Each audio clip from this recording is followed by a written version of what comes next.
Good morning, everyone. If this is your first time meeting me, hello. My name is Lauren Cercione. I am a 20-year fitness professional, and before I learned what the tools within are, I still don't have this memorized.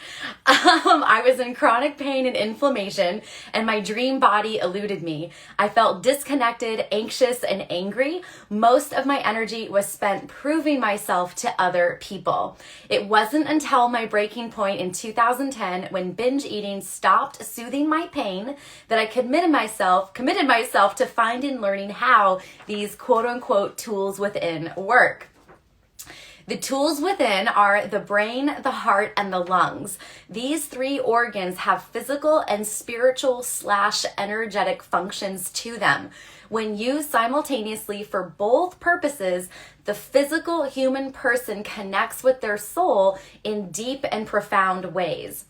As a result of the methods I share in my 5-minute daily riffs, free guided meditations, coaching programs, and masterclasses, get this, I've eliminated chronic pain and inflammation, and I've lost over 25 pounds and continue to enhance my physical appearance. Now, why is that important? It's important because being in the industry for 20 years where I'm working with people's health and their aesthetics. So like they come in, they want to look a certain way, or they come in and they want to get out of pain and they want to increase the function in their body. Well, we always have negative polarities, negative energy that's stored in the body that we're not even aware of. And it's that energy that prevents us from showing up to actually do the things necessary to reach the goal. And it's also the thing that causes us to sabotage our results. And so if we understand how energy works, and we always have these goals of what we want to look like or how we want to feel in our body, we can arrive and we can keep getting better, because honestly, there is no there. So what we're doing in these 5-minute riffs, Willow just walked in, these 5-minute riffs are based on topics that I have discovered, that I have put together, or that I have straight channeled from my high self, my soul, about these tools within. So what we're doing is we're drawing one a day. I had a little bit of vacation over the weekend, and we're drawing one a day, and I'm riffing on it for just 5 minutes. So let's see this one. Okay, cool. Oh, this is a big one. Soul contracts, relationship patterns, delivering your fears, conscious choices to avoid worst fears, but the person delivers them to you. Okay, so those are my notes for my discovery. And this is really good that this came up today because of the energy that's associated with the full moon. Because it's the divine mother consciousness coming through with where we're lined up, with where we are aligned or opposing with the galactic center, which a lot of people feel that's the heart of the universe. So that's the divine feminine energy. Okay, so let's get this 5-minute timer on. Okay, so this is soul contract relationship patterns when somebody delivers your fears to them. So this is how I understood, this is one of 2 ways that I really understand the soul contracts, because if you remember any of the other 5-minute riffs, we want to be objective to the human experience so that we don't get taken out by our subjective feelings. Because if we get taken out by our low vibration feelings of fear, frustration, anger, anxiety, loneliness, that really allows us, our mind, to spiral out of control. And if our mind is not in control because the emotional state is so overwhelming, how we speak and how we do are going to be destructive instead of constructive. So a way for me to understand some of my relationships, I came to this conclusion about these soul contracts. So first of all, the idea of the soul contract is that when we are in a non-physical body, when we are not incarnated yet as a human, we set up our soul contract with God, and we're like, hey, these are the experiences that I want to have this time as a human. And so a lot of us will then, if we have this belief system, then relate it to our personality charts, like with gene keys or human design, and also our natal chart, where all the planets and comets were the moment that we entered the physical dimension coming out of the womb. And so some of us believe that those are kind of like your destiny, your soul blueprint of the energies, positive and negative, that you are anticipating working with in this lifetime for the soul growth that you're going to experience because of what you experience as the person you are from zero until you breathe your last breath. So the soul contract is like souls line up and they're like, hey, you want to experience freedom? You want to have the joy and the journey of finding freedom? I'm going to come in and tell you what to do. I'm going to come in and be your biggest teacher of what is not freedom so that you can have the discovery of finding freedom. So soul contracts don't necessarily always feel good, where we're like, oh my God, this is my soulmate. I feel so good with this person.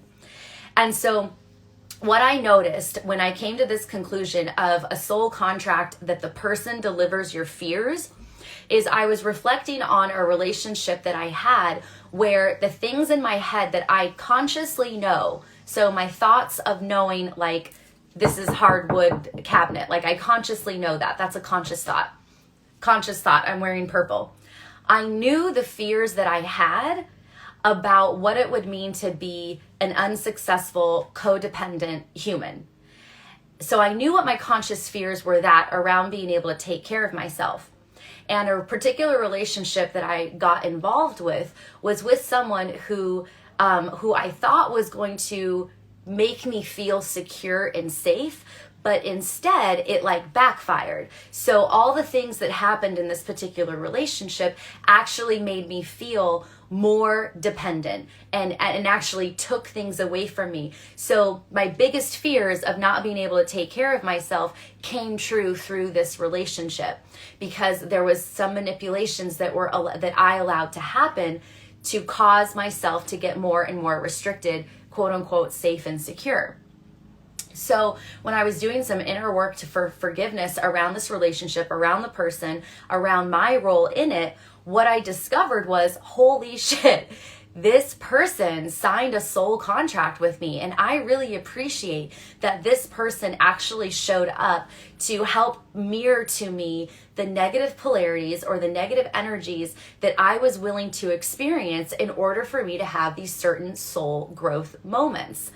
And around the same time that I had this realization of how somebody can show up to mirror back our fears and give us our fears so that we can experience it on the outside so that we can do the inner work for the soul growth, I also discovered how another relationship worked where it was the unconscious fears, where we were just constantly triggering each other with our unconscious thoughts and beliefs. So we couldn't get out of it. So there's a difference between having these soul contracts where someone is delivering to you the things that you know you're afraid of.